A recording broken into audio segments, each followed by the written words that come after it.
Welcome again to our webinar series. We have made it to the last and final webinar in our series.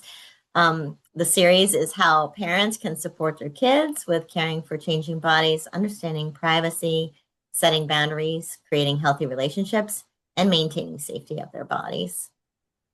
I'm Allison Wiest. I am a parent trainer with Maine Parent Federation.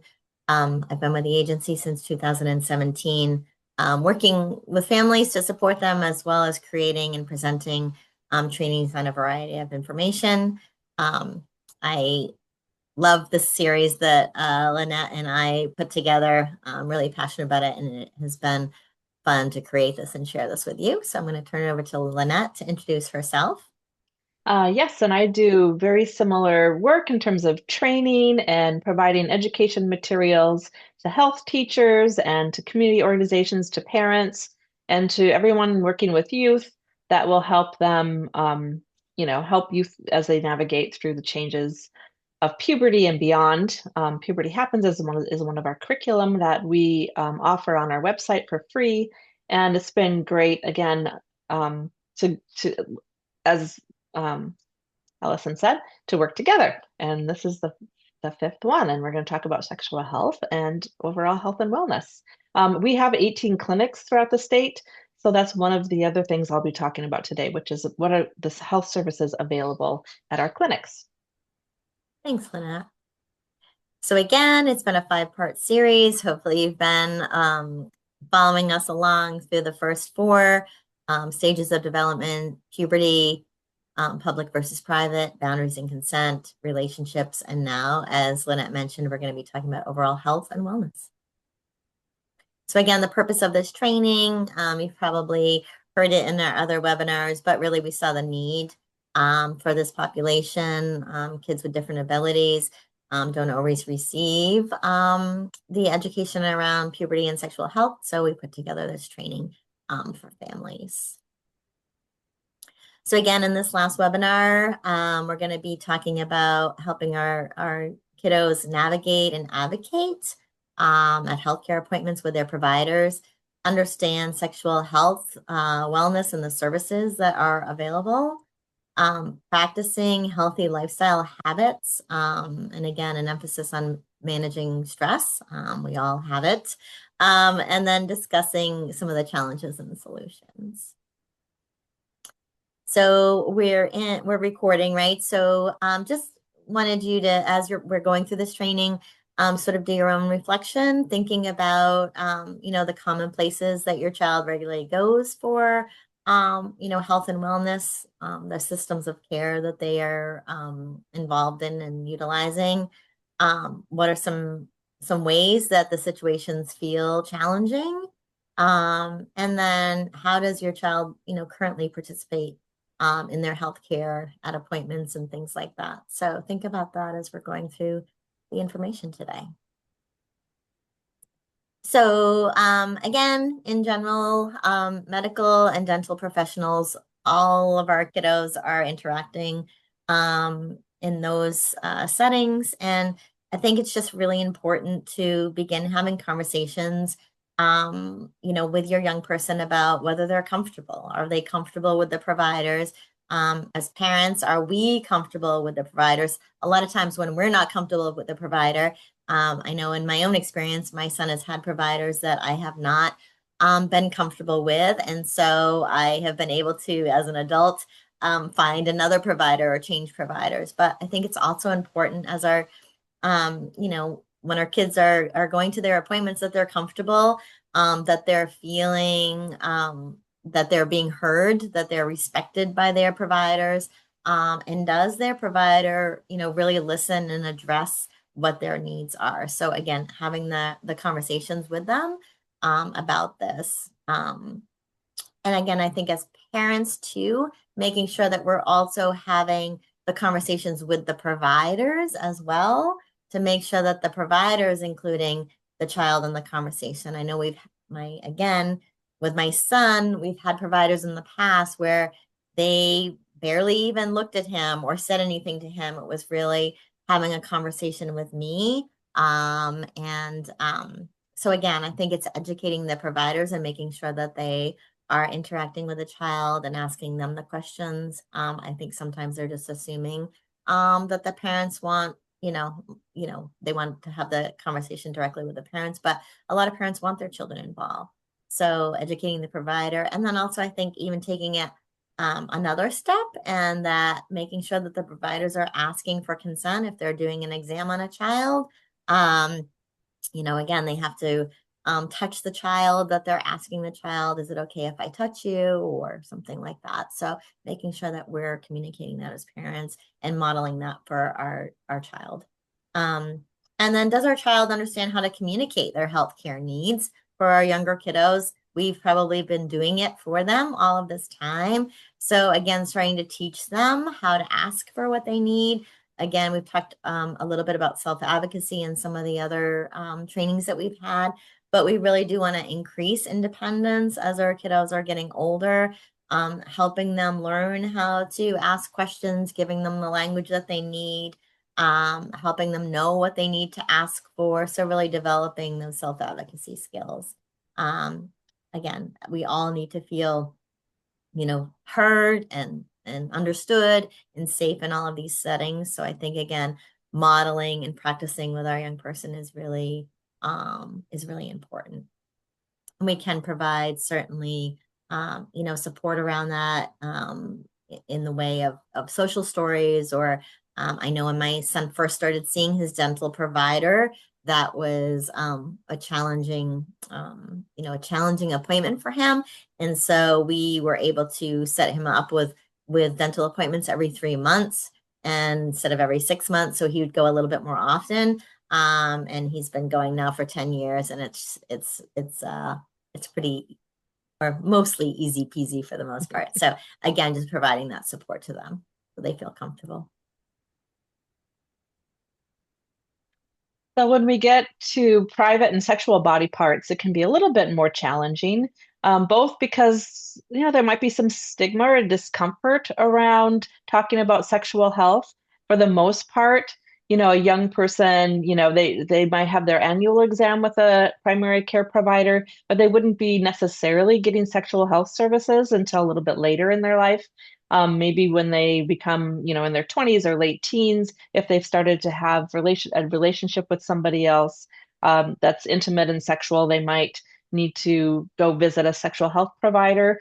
And it looks a little bit different. And so it's always great to talk to your child about what the physical exam might look like, particularly if you've been talking about those are your private parts and no one should touch them. This would be a good opportunity to talk about some situations, both hygiene and with caregivers might need to help someone clean themselves, but in the doctor's office they might need to do an exam, especially if there's something going on with private parts or rashes or lumps or things that don't feel right, or they just might include that to make sure everything looks healthy.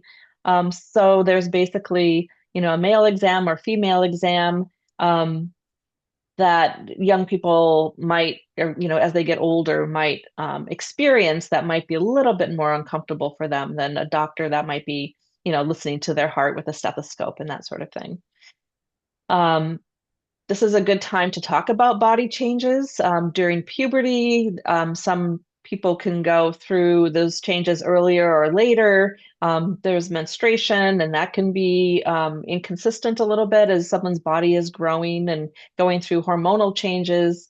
So these are good opportunities for the doctor to be able to kind of talk about the changes that their body might be going through and what to expect and how to deal with things like staying clean, and you might get stinkier, and if you're a girl, you might get your period. So there's just different conversations and preparing your child about what those conversations might look like would be helpful. So we do have a link to that pelvic exam social story, and the next slide is part of that, and it really walks through somebody's experience needing to get a pelvic exam at a healthcare provider, and this really isn't until probably someone's 20s. I think they don't even recommend, even if someone is sexually active, that a first pelvic exam might be between age 21 and 29. a little bit earlier if someone is sexually active. And then the pelvic exam happens about every 3 years. That's the recommendation, unless there are some things that the doctor finds or the health provider finds that they need to keep an eye on. So this is just one, two, and three different the social story of a pelvic exam, but this is a great resource that kind of walks through the entire exam. And I mean, this would be really important so someone would know what to expect when they were going for this kind of exam. Um, of course, you can get your child can get services at a pediatrician's office until I think 21. Maybe it's different with these days. But so certainly, if the pediatrician is someone that your child is comfortable with and discussing, their changing body and some other things, they can provide that. A primary healthcare provider can provide these services, and then we also have family planning services, sexual and reproductive health services throughout the state. And this is just an example of where our services are located. We also do telehealth. We can treat things like urinary tract infections, and if there's itching or discomfort or pain when peeing, those things might be a sign of something happening, a urinary tract infection or some other kind of infection that they could actually even treat through a telehealth visit um, if those symptoms are common, and they can prescribe things over a telehealth visit. And then this is the services we provided, birth control, STI testing. We also provide abortion service and a gender affirming care. And we can provide counseling if someone is interested in starting a relationship and you think that they might be becoming sexual, like preemptively, it's great to have a conversation with the healthcare provider for them to say, like, this is something that you might want to think about, and help them through that process if that's something that you would like to have them see a healthcare provider to do. We provide cancer screenings, so pelvic exams, again, checking to make sure everything looks healthy. A pap smear actually looks at the cells to see if there's anything that looks precancerous. A colposcopy is actually if something does look like it's precancerous, they would take a little bit of tissue and they would, to look to see if there's any cancer or anything like that. So the earlier that cancers are detected, the much better prognosis will be. So it's important to keep an eye on sexual health. Um, Breast exams, testicular exams, both of those things, checking for lumps, and a healthcare provider can help someone know how to do self-checks so they can do that regularly. In the state of Maine, minors are allowed to access confidential sexual and reproductive health care for confidentiality. Sometimes the teens that come to our clinic, under 18, they can not use their parents' insurance. They can be based on a sliding fee scale that's based on their income. And we are a mandated reporter, so we're always checking to see if someone's safe. We always talk about, is there someone in your life, a trusted adult, a parent that you could have these conversations with? So we do these services with the patient's best interest in mind, and making sure that they get connected to someone in their life that they can talk to about their sexual health. And that's just some of the services that someone can even buy at the store or pharmacy. We have lots of ways for people to connect with us. So even as a caregiver that might have questions, we have a chat box. You can call our phone number, which I think is on the next slide, and just ask a question like, can you do this? Or my kid is having problems with this and they'd like to see somebody. You can make appointments online. Oftentimes we have same day appointments if something seems really important that they get in to see somebody. Oftentimes, many of our clinics, you can go in the same day for an appointment. We really are focused on why the person's there.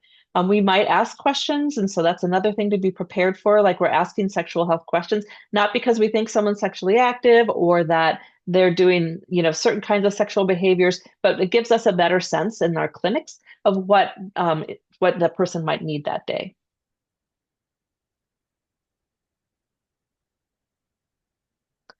This is just a range, just a visual of the different birth control methods that are available. And I like this graphic because it will show you the things that work the best, and the little column on the side shows like the chances of getting pregnant on those different methods. So you can see that some are a little bit more, reliable than others in terms of preventing pregnancy. And the long-acting reversible methods.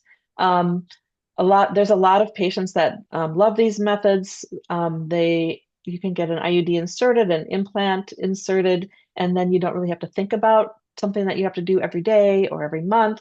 And they're very, very effective at preventing pregnancy. And sometimes they result in lighter periods, or sometimes the periods might even stop. So for some people who don't like getting periods, these can be some great hormonal methods. But they don't protect against STIs. That's something that's really important to know. Because STIs are pretty prevalent. About half of the population will have an STI at some point in their lives. Younger people under 25 are more likely to transmit or get a STI because probably they're in different relationships. Maybe they don't have all the information about how to have safer sex. There are sexually transmitted infections that are viral, which means you can't cure them, but you can manage them. And those are the STIs that start with H.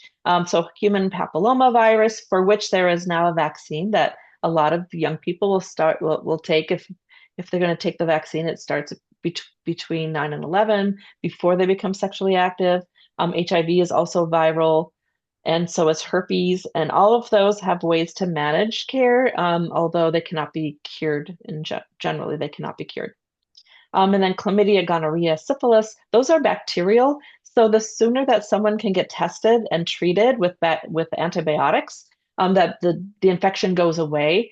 If they aren't, then they can have some long-term effects if they're not treated, including infertility, and syphilis can be deadly if it's not treated. So we like to talk about testing every time someone comes into the clinic. There's different ways they do the testing. Sometimes it's a blood test, but most often it's a urine test. They might take a swab of the part of the body that might be infected. So testing is pretty easy. It's also on a sliding fee scale, so it can be affordable as well. And most insurances will cover testing. There's lots of ways to prevent STDs or sexually transmitted infections. Condoms are probably the most common and easy to use and easy to access. Again, HPV, hepatitis B, there are vaccines for those. Dental dam is just a sheath of, it's like a condom, but it's a sheath of plastic or rubber that can protect the body during oral sex. PrEP is a prescription to reduce your risk of HIV, and these are things that you would talk to a healthcare provider about. But limiting the number of sexual partners really is, it probably makes a lot of sense, but is one of the safest ways to abstinence, and then limiting partners and using things like condoms are probably the most effective ways to prevent getting or transmitting an STD. Most insurances are accepted right now. Maine Family Planning. I'm not sure when people will be watching this video, but we can't take Medicaid, but we still will provide services on a sliding fee scale for our sexual health services. So if someone needs to come in to get treated for a urinary tract infection, or to get on birth control, we still are offering all those services and can support somebody in making sure they get the care that they need.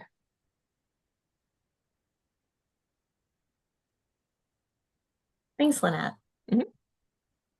So now we're going to switch gears a little bit and talk about some of the other professionals that our child, may be seeing and interacting with. So mental health professionals. um, may be an area where our child are receiving, support or treatment. My son has an anxiety diagnosis along with his autism. So he does have a professional that he sees on a regular basis to help him manage the anxiety and handle his emotions. Um, I think we're doing a better job of removing the stigma associated with mental health services. Personally, I think we could all use someone. We have our family and friends, but again, having somebody else non-judgmental and unbiased and is a professional to help us during difficult times, whether we're dealing with anxiety or depression or whatever we might be going through those difficult times in our life.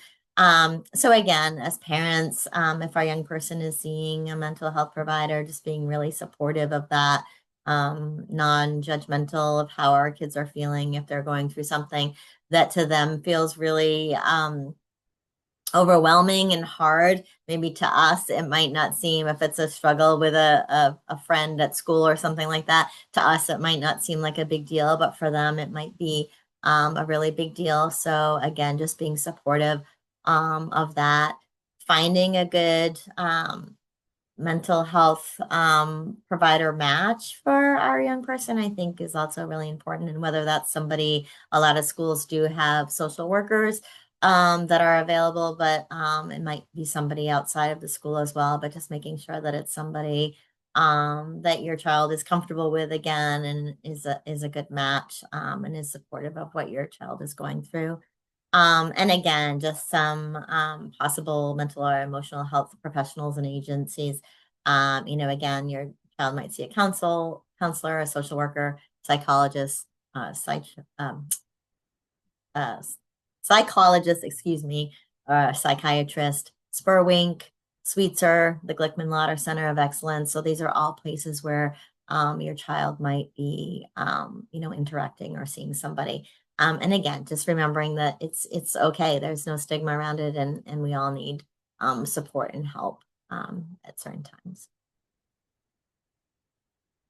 Oftentimes, individuals with different abilities or disabilities have home or community support professionals working with them.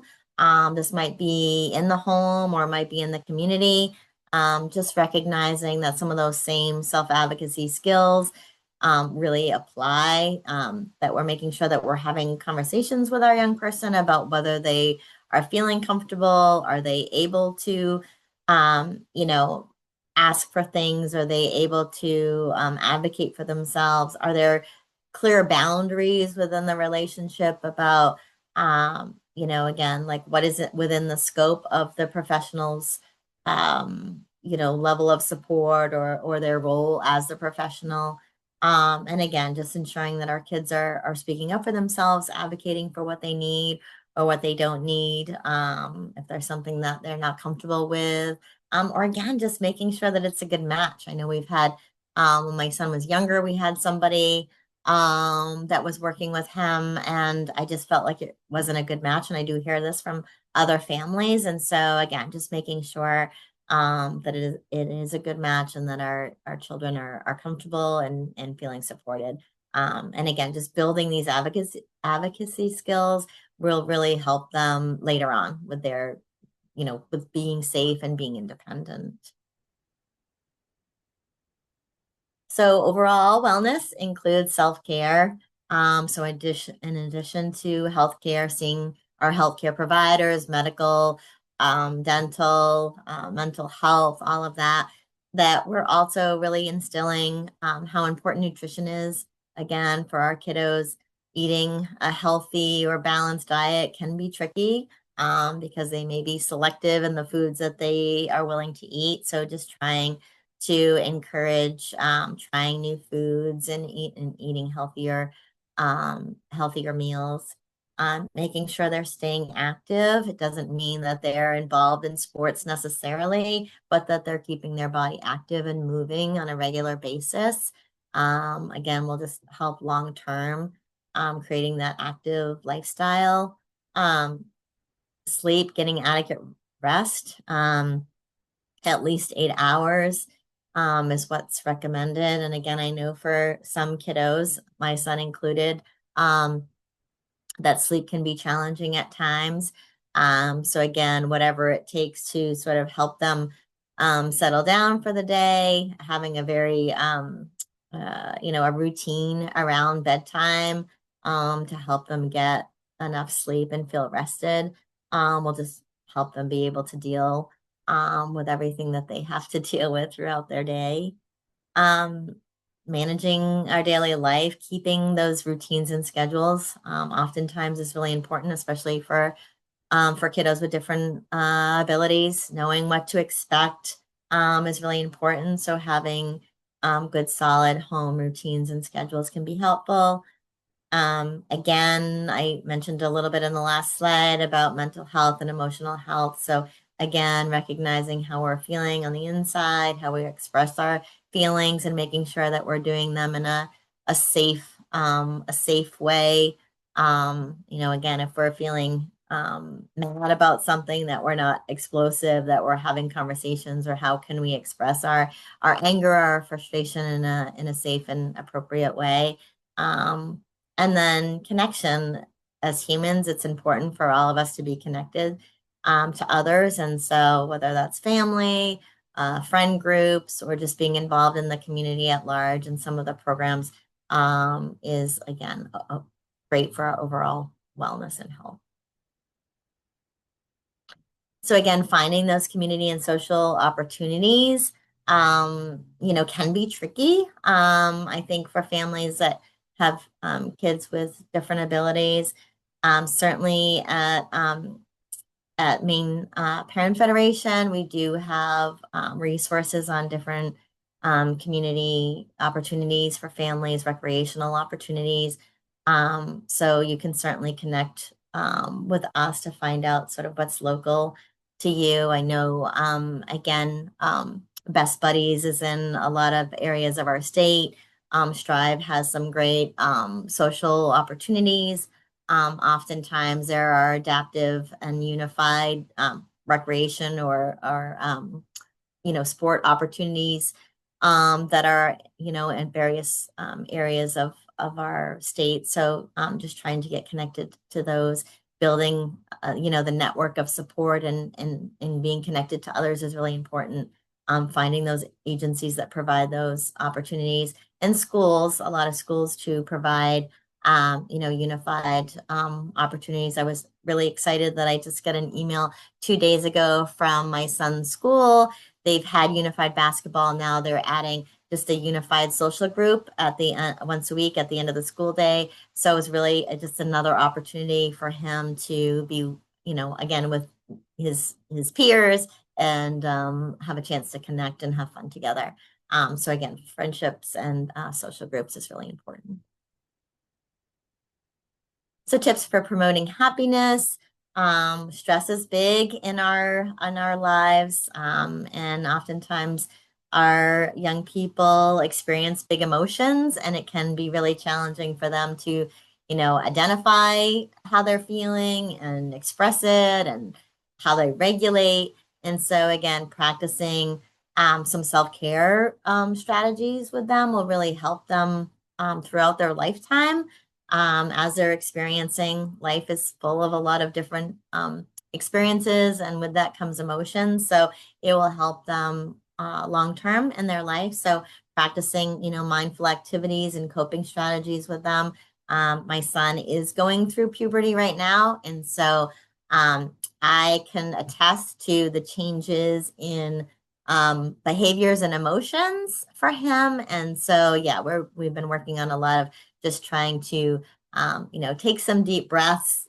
We do some deep breathing exercises, and asking for breaks, and, trying to sit quietly and, you know, recenter and things like that. So again, if we can provide some of those opportunities for them, again, the hope that they will use them throughout their life and in those moments of big emotions. Journaling is another great way, to reflect on how we're feeling and to express ourselves in a journal. Again, just those real life opportunities that arise and having conversations around them. Exercise can be a great way to get energy out and stress out. And then having those hobbies that we enjoy. My son loves basketball, so we often go to the basketball court and just shoot hoops, and that's just a nice way for him to, to get some exercise and have some fun, and it helps de-stress him. And then thinking about like what strategies you might use at home. Again, my son loves music, so music is also something that's very ingrained in our home to help us sort of relax and de-stress. Again, just more around relaxation and calming strategies. Again, helping our child relearn, learn how to sort of calm down and relax, because life is overwhelming, especially for our kiddos at times. So we just provided some strategies. I don't have to read through all of these, but again, just finding those quiet places for them, taking the deep breaths, maybe again, exercise, a trampoline, or again, some of their favorite things that they like to do, whether that's books or music or something like that. But thinking and talking with your young person about what those things are, and then helping them. Again, sometimes when we're feeling those big feelings, we might not know how to automatically, start taking some deep breaths. So maybe we have to coach them, initially on how to do that, and then hopefully they'll become more independent in doing that.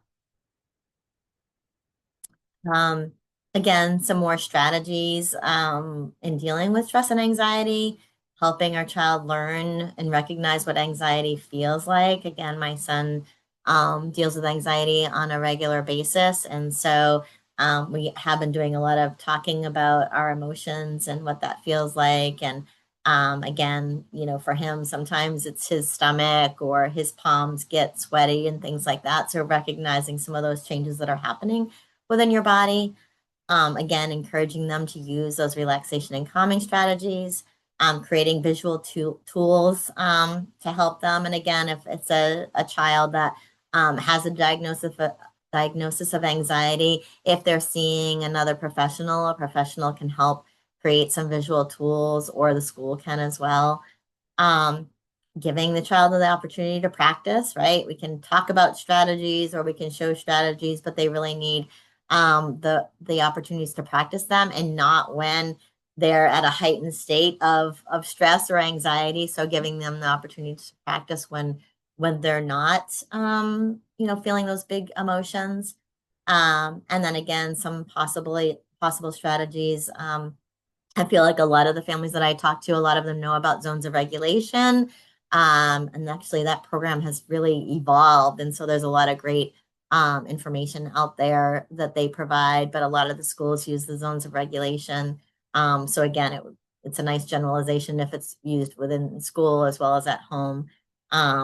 Again, the circle of control activity, like what's in the circle are things that I can control and that I give my energy to, and then the things that are outside the circle are things that I can't control. And so I have to let go of those things because again, I can't control them. So working on an activity like that, again, journaling, mindfulness, exercise.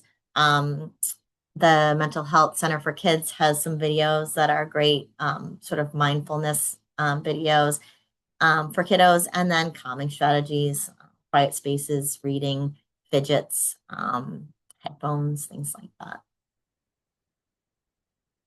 And then I just provided this is the zones of regulation. It's evolved, so there's a lot more going on with the zones of regulation now, which is pretty awesome. But again, this is just sort of a very basic tool, but helpful to help your child recognize like how they're feeling. And again, initially you might have to put the words to that and help them like, oh, it looks like right now your body, you're yelling, and so it looks like to me you're in this zone. And again, starting to have those conversations, and then giving them the strategies to get them sort of down to the zone, back to the green zone, or whatever, can be really helpful. So the zones of regulation is great.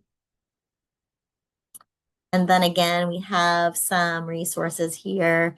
The sexual health resource toolkit. Again, all of these resources We can share them if it's anything that you want to have access to. We do have the Vanderbilt sex ed toolkits. I believe we have those like printed hard versions already. They have some really, I mean, you can certainly find them online, but we have them printed for families. Again, they have, male and female versions of that.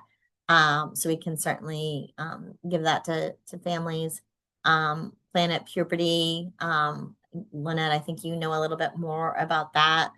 We have Autism Speaks, the healthcare transition. We have a booklet. But then it's in the very final stages. I think I finished up the last slide today. We just created a new training on healthcare transition. So again, for your young person as they're moving from the child delivery healthcare system to the adult delivery healthcare system.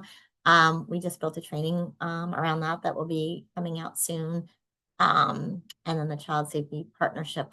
So we have a lot of resources for families that are helpful as you're trying to navigate all of this. And then again, I feel like we've talked about this in a lot of the other webinars.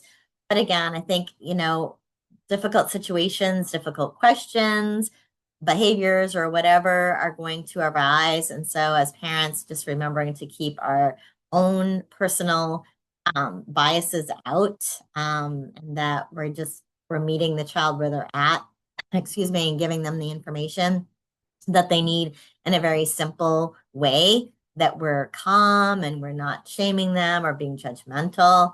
Um, you know, if an autistic child is asking, tricky questions, sometimes, as adults, we might be busy or we think they seem silly or something. And so, again, being patient with them, being honest. It's always okay to ask a question. Like there is no silly question, right? And so again, just saying things like that's a great question. Repeat the question back to them.